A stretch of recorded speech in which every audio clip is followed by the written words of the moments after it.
上中上環嘅奢侈品嘅霓虹燈嘅歷史同呢個區嘅發展其實好緊密㗎啦。咁我哋而家其實身處緊中區咧，其實就係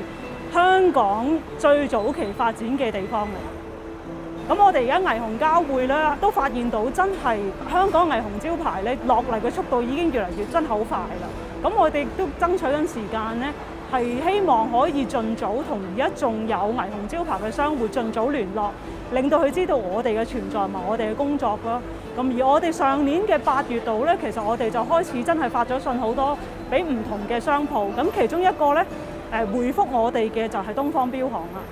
咁佢哋都同我哋即係交流啦，同我哋分享咗咧，其實佢而家位於德輔道中呢一個嘅分行咧，基本上喺4月度佢就會做一個大嘅翻新嘅工程嘅，同埋個霓虹招牌咧都會換咗佢嘅。我哋會將佢哋喺德輔道中呢一個東方標行呢個招牌咧保育咗落嚟。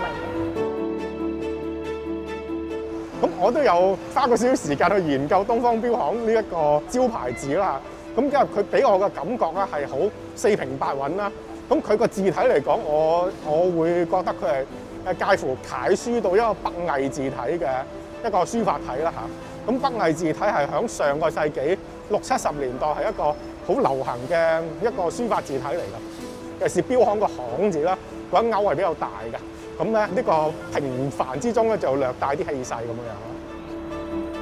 另外，如果睇翻夜晚黑嘅霓虹招牌咧，佢應該係綠色邊嘅，係啦。咁係紅啦、綠啦，同埋嗰個地咧係帶黃嘅。咁所以其實整體個用色方面啦，比較既有嗰個重要性，同時間都會有和諧嘅背景喺裏邊配合。咁所以整體上面咧係一個比較高質素嘅，喺用色嗰方面咧係比較恰當。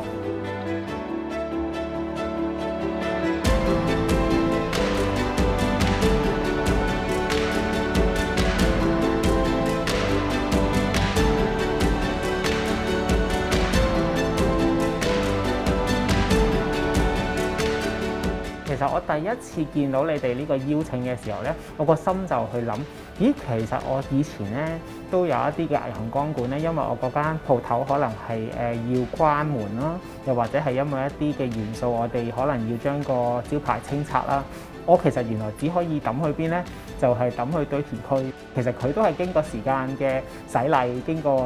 唔同嘅場景或者嘅歷練，其實都幾有紀念價值嘅喎。我嗰一刻就諗，咦，如果今一次即係透過你哋呢個項目，其實係可以做到一個保育嘅時間，其實係好有意義。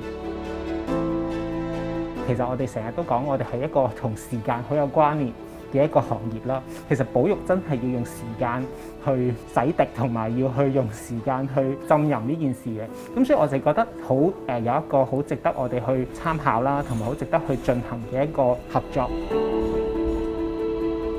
我哋好開心啦，可以幫一個香港嘅品牌，有60年嘅品牌，可以保育咗佢哋嘅招牌啦。希望今次呢個集團可以咁樣支持我哋嘅方法或者合作嘅方式，係可以俾大家公眾了解到原來可以咁樣商業同埋傳統或者商業同文化係可以互利互惠咁樣去合作，亦都係好切合翻我哋一路以嚟好想做，就係透過